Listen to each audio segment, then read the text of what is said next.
Structure of the atom. So everyone, इससे पहले वाले चैप्टर में हम ये जान चुके हैं कि एटम मैटर की स्मॉलेस्ट यूनिट होता है। एटम को आप और डिवाइड नहीं कर सकते, और हाँ, अलग अलग तरह के एटम मिलके अलग अलग मैटर फॉर्म करते हैं।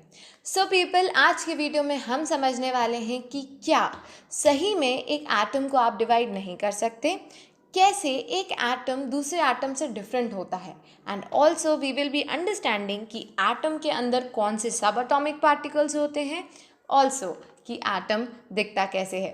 सो people, to understand everything better you have to watch this video till the end. This is Palchan Yadav and you are watching.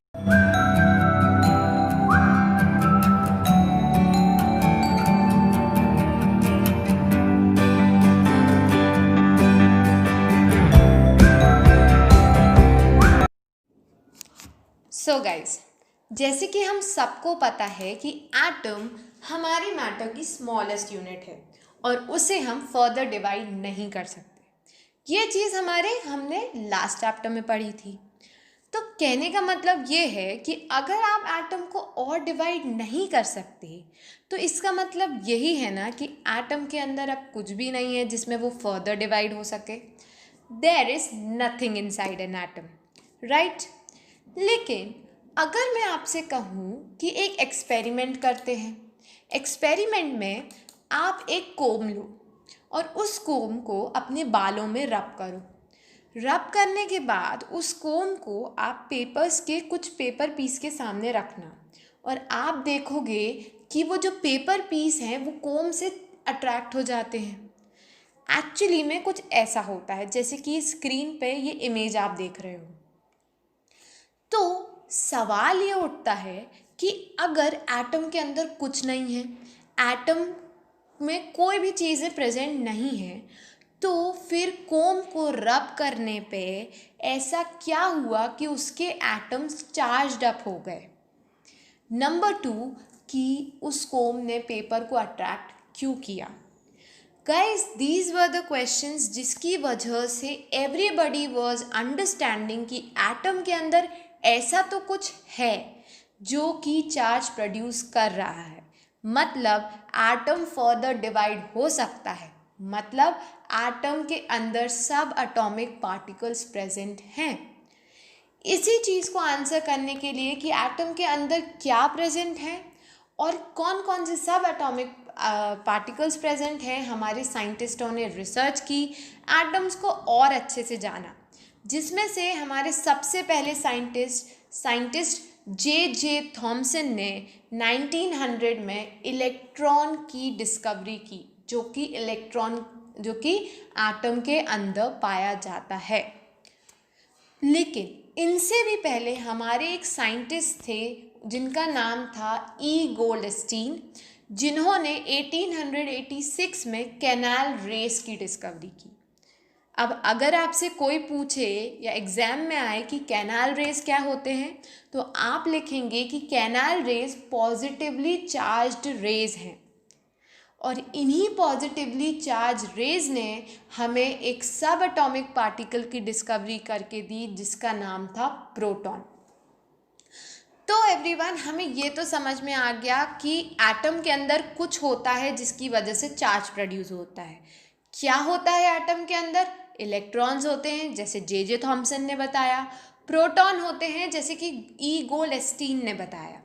तो चलो पहले समझते हैं इलेक्ट्रॉन और प्रोटॉन में डिफरेंस क्या है। गाइस, इलेक्ट्रॉन और प्रोटॉन में कुछ बेसिक डिफरेंस है। इलेक्ट्रॉन का चार्ज माइनस होता है, यानी कि इलेक्ट्रॉन पे नेगेटिव चार्ज होता है, वहीं प्रोटॉन पे प्लस का चार्ज होता है। इलेक्ट्रॉन को आप ई माइनस से डिनोट करते हो और प्रोटॉन को आप पी प्लस से डिनोट करते हो। और एक बहुत ख़ास बात जो आपको ध्यान में रखनी है वो है कि अगर इलेक्ट्रॉन का मास m है, तो प्रोटॉन का मास 2000 गुना ज़्यादा होगा इलेक्ट्रॉन के मास से। तो एक बात जो अच्छे से ध्यान में रखने वाली है वो ये है कि प्रोटॉन का मास 2000 टाइम्स ज़्यादा होता है इलेक्ट्रॉन के मास से। समझे? अब हम समझते हैं कि भाई प्रोटॉन और इलेक्ट्रॉन एटम के अंदर होते हैं, ये वो चीज़ है जिनमें चार्ज होता है। लेकिन अभी भी एक सवाल है कि ये एटम के अंदर कहाँ प्रेजेंट होते हैं, कहाँ पे प्रोटॉन होता है, कहाँ पे इलेक्ट्रॉन होता है, किस जगह पे ये इलेक्ट्रॉन के एटम के अंदर पाए जाते हैं। यानी कि एटम दिखता कैसे है, एटम का स्ट्रक्चर कैसा होता है, और एटम के अंदर इलेक्ट्रॉन और प्रोटॉन कैसे अरेंज्ड होते हैं। So guys, let's understand the structure of atom. Structure of atom को समझने के लिए या फिर बताने के लिए बहुत सारे साइंटिस्टों ने अगेन रिसर्च की, स्टडी की और अपने अपने मॉडल्स दिए, अपने अपने तरीके से, अपनी अपनी नॉलेज से बताया कि मॉडल मतलब एटम ऐसे ऐसे दिखता होगा। जिसमें से सबसे पहला मॉडल दिया था जे थॉमसन ने, फिर दिया रदरफोर्ड ने, और फिर जो फाइनल और सही वाला मॉडल था वो दिया बोर्स ने। तो चलो समझते हैं कि एटम एक्चुअली में दिखता कैसे है। गाइस, सबसे पहले देखते हैं J Thomson model of an atom. J Thomson ने कुछ नहीं कहा, उन्होंने सिर्फ इतना कहा कि जैसा आपका तरबूज होता है, जैसे आपका वाटरमेलन है जो कि आप अपनी स्क्रीन पे देख रहे हो, उसका ये जो सरफेस है ना, जो ऊपर आप देख रहे हो, उसमें जो सर्कल है और जो रेड पार्ट है वो पूरा पॉजिटिव चार्ज है, ठीक है।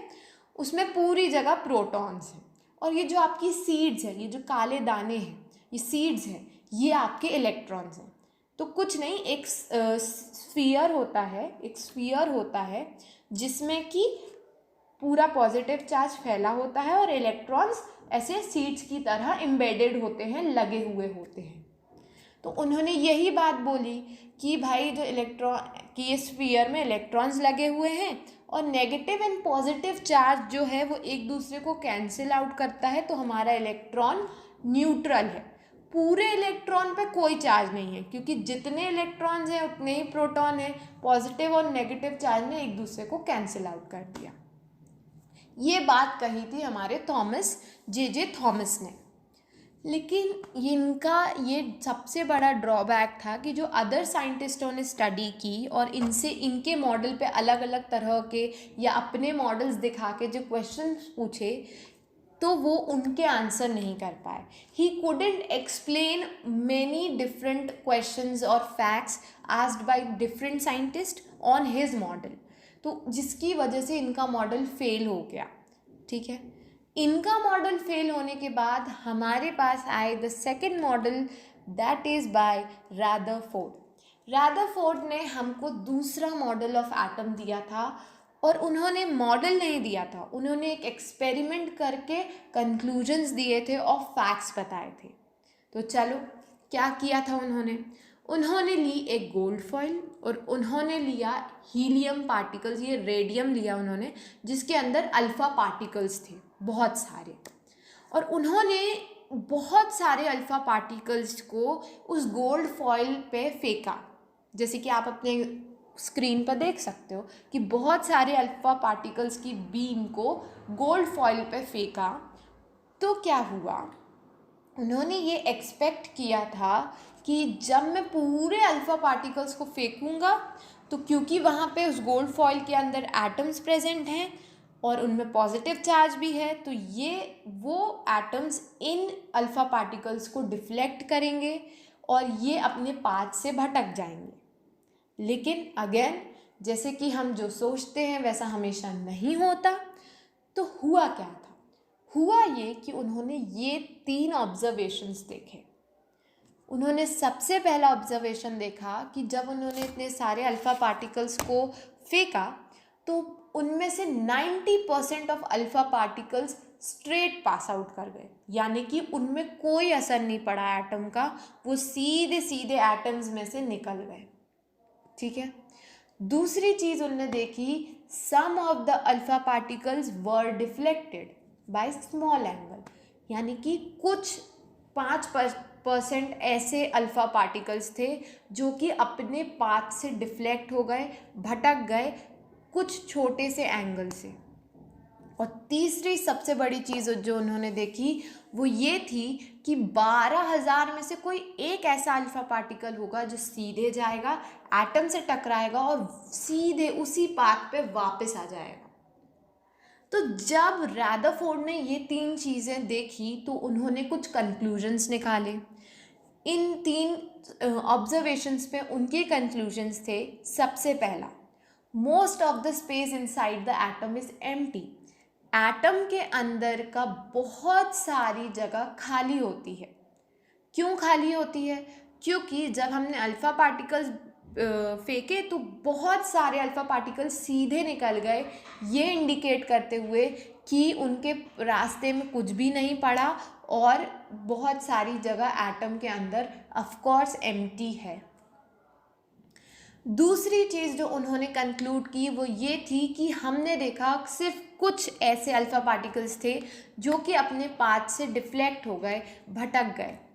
तो उसने ये बताया कि बहुत कम स्पेस में पॉजिटिव चार्ज है, जिस पे हीलियम के जब पार्टिकल्स जा रहे थे तो उन पे उस पॉजिटिव चार्ज ने असर डाला होगा और उन्होंने अपना पाथ डिफ्लेक्ट कर लिया और अलग रास्ते पे चले गए, सीधे सीधे नहीं गए।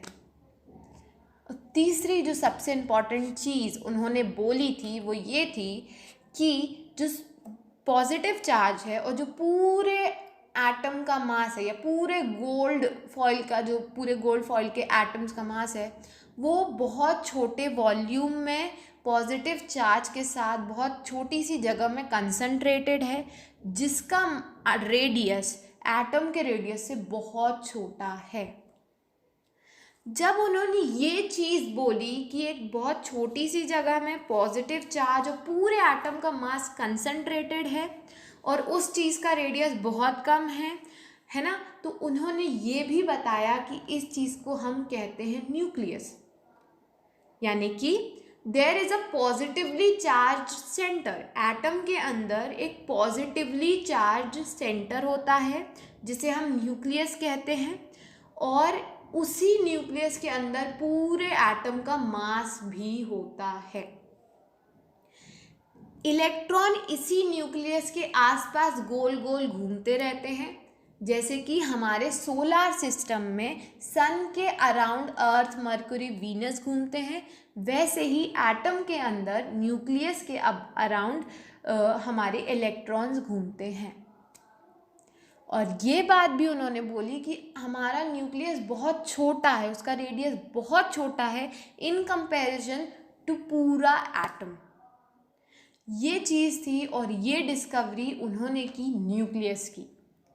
लेकिन इतना कैलकुलेटेड होने के बाद, इतना रिसर्च करने के बाद और इतने सही चीज़ें बताने के बाद भी इनका मॉडल फेल हो गया। इन्होंने जो एटम के बारे में बताया वो गलत साबित हुआ। ऐसा क्यों? क्योंकि एक ड्रॉबैक निकल के आया। रदरफोर्ड ने अपने मॉडल में ये कहा कि हमारे इलेक्ट्रॉन न्यूक्लियस के आसपास गोल गोल घूमते हैं। तो साइंटिस्ट ने और लोगों ने ये कहा इलेक्ट्रॉन के पास नेगेटिव चार्ज है, वो गोल गोल घूम रहा है, तो जब वो गोल गोल घूमेगा तो वो एनर्जी भी रेडिएट आउट करेगा, और जब उसमें से एनर्जी निकलती जाएगी गोल घूमते घूमते घूमते, तो एक टाइम ऐसा आएगा कि उसमें एनर्जी ख़त्म हो जाएगी, वो गोल घूमना बंद कर देगा और ऐसे न्यूक्लियस के अंदर ही गिर जाएगा जाके स्पिन करके। तो फिर अगर ऐसा होगा तो एटम तो बड़ा अनस्टेबल है, एटम तो एग्जिस्ट ही नहीं करेगा, और अगर एटम एग्जिस्ट नहीं करेगा तो मैटर भी एग्जिस्ट नहीं करेगा। इस अकेले ड्रॉबैक की वजह से इनका मॉडल फेल हो गया, क्योंकि रदरफोर्ड इस पॉइंट को एक्सप्लेन नहीं कर पाए कि ऐसा क्यों होगा। अगर इलेक्ट्रॉन सही में अपनी एनर्जी लिबरेट करेगा तो फिर तो इनकी बात सही है, ये एक ड्रॉबैक है। तो इस ड्रॉबैक की वजह से उनका मॉडल फेल हो गया। अब कहानी में आते हैं हमारे तीसरे scientist and the main scientist, जिनका नाम है बोर। उन्होंने दिया बोर्स मॉडल ऑफ एटम, जो कि सक्सेसफुल रहा। बोर ने कुछ नहीं किया, बोर ने सिर्फ रदरफोर्ड के ड्रॉबैक को स्टडी किया और ड्रॉबैक्स पे कंक्लूजन निकाले और 2 पोस्टुलेट्स दिए। उन्होंने कहा कि रदरफोर्ड ने सब कुछ सही बोला है, बस बात यह है कि एटम्स जो होते हैं ना, उनके अंदर ऑर्बिट्स होते हैं, स्पेशल ऑर्बिट्स होते हैं अलग अलग, और उन्हीं ऑर्बिट्स में हमारे इलेक्ट्रॉन न्यूक्लियस के आजू बाजू घूमते हैं, और जब इलेक्ट्रॉन्स उस ऑर्बिट में घूमते हैं न्यूक्लियस के आजू बाजू, तब वो एनर्जी रेडिएट आउट नहीं करते। ये दो बात बोर ने बोली, और उन्होंने बोला कि ये दिखता है, ऐसा दिखता है हमारा एटम, बीच में न्यूक्लियस और न्यूक्लियस के आजू बाजू बहुत सारे शेल्स यानी कि ऑर्बिट्स। अब देखो, आपको सबसे ज़रूरी बात जो समझनी है वो ये है कि KLM क्या, KLMN ये क्या है, इन्हें हम कहते हैं शेल्स। K का मतलब फर्स्ट शेल, L का मतलब सेकेंड शेल, M का मतलब थर्ड शेल, N का मतलब फोर्थ शेल। ठीक है, इसके बाद भी बहुत सारे शेल्स हैं, लेकिन 9th में KLMN अच्छे से पता होने चाहिए। ठीक है, यहाँ देखो न्यूक्लियस बीच में है और KLMN ऐसे शेल्स हमारे एटम में लगे हुए हैं। इन्हीं शेल्स में हमारे इलेक्ट्रॉन रिवॉल्व करते हैं। अब बात ये आएगी, आपके भी दिमाग में आ सकती है कि K एक शेल है, L एक शेल है, M एक शेल है, इतने सारे शेल्स क्यों हैं? एक ही शेल में कितने सारे इलेक्ट्रॉन्स आ सकते हैं? मतलब K में ही 5-6 आ गए, 10 आ गए, 20 आ गए, एक ही शेल होता ना, इतने सारे क्यों हैं? तो बात यह है कि हर एक शेल की एक कैपेसिटी होती है। फॉर एग्जाम्पल, हर एक क्लास की एक कैपेसिटी होती है। आपकी क्लास में सिर्फ 50 बच्चे पढ़ सकते हैं, 50 से ज़्यादा नहीं, है ना। किसी क्लास में, छोटी क्लास में सिर्फ 20 बच्चे एक साथ पढ़ सकते हैं, उससे ज़्यादा नहीं। तो जैसे हर एक क्लास की एक कैपेसिटी होती है कि इतने ही लोग यहाँ आ सकते हैं, पढ़ सकते हैं, वैसे ही हर एक शेल की एक कैपेसिटी होती है कि इतने ही इलेक्ट्रॉन इस शेल में आ सकते हैं, उससे ज़्यादा नहीं। तो सवाल ये है कि हमको कैसे पता चलेगा कि किस शेल में कितने इलेक्ट्रॉन्स आ सकते हैं? तो देखो, आपको ध्यान रखना है शेल का नंबर क्या है, और बस आपको पता चल जाएगा कि उस शेल में कितने इलेक्ट्रॉन्स आ सकते हैं। जैसे कि फर्स्ट शेल का नंबर है 1, है ना। तो कैसे पता चलेगा कि कितने इलेक्ट्रॉन्स आएंगे? आप यूज़ करेंगे एक फॉर्मूला जो कि आपकी स्क्रीन पे है, 2 × 2 शेल का नंबर और उस नंबर का स्क्वायर। K शेल की अगर मैं बात करूं तो 2 × शेल का नंबर है 1 और 1 का स्क्वायर हो गया 1, तो 2 × 1 = 2, यानी कि K शेल में सिर्फ 2 इलेक्ट्रॉन्स आएंगे। L शेल का नंबर है सेकेंड, तो 2 × 2 का स्क्वायर यानी कि 4, तो 2 × 4 यानी कि 8, तो L शेल में 8 इलेक्ट्रॉन्स आएंगे। M में 18 इलेक्ट्रॉन्स आ सकते हैं ज़्यादा से ज़्यादा, और N में 32 इलेक्ट्रॉन्स आ सकते हैं ज़्यादा से ज़्यादा, इससे ज़्यादा नहीं। ठीक है, तो अगर आपको कभी भी किसी भी शेल में कितने इलेक्ट्रॉन्स आते हैं पता करना हो तो आप इस फॉर्मूले को यूज़ करेंगे, दैट इज़ 2 × n⁻²। ठीक है, अब दो और महत्वपूर्ण बातें जो कहती हैं कि मैं आप इसको इस डायग्राम से समझाती हूँ कि पहले फर्स्ट शेल भरेगा, उसके बाद ही इलेक्ट्रॉन सेकेंड शेल में जाएगा। ठीक है, और जब सेकेंड शेल पूरा भर जाएगा उसके बाद ही इलेक्ट्रॉन थर्ड शेल में जाएगा। ये भी एक रूल है। ठीक है, फर्स्ट शेल पहले भरना, फिर सेकेंड पे जाना, फिर थर्ड पे जाना। कभी भी फर्स्ट भर के थर्ड में नहीं जाना, या फर्स्ट इनकम्प्लीट भरा हुआ है फिर सेकेंड पे चलेगा, ये मत करना, ये रूल के अगेंस्ट हो जाता है।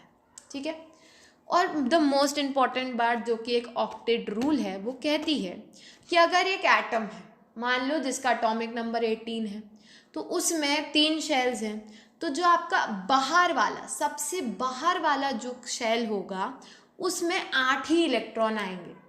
ठीक है, आउटर मोस्ट शेल में किसी भी इलेक्ट्रॉन के हमेशा सिर्फ 8 इलेक्ट्रॉन्स आते हैं। ये ऑक्टेट रूल है।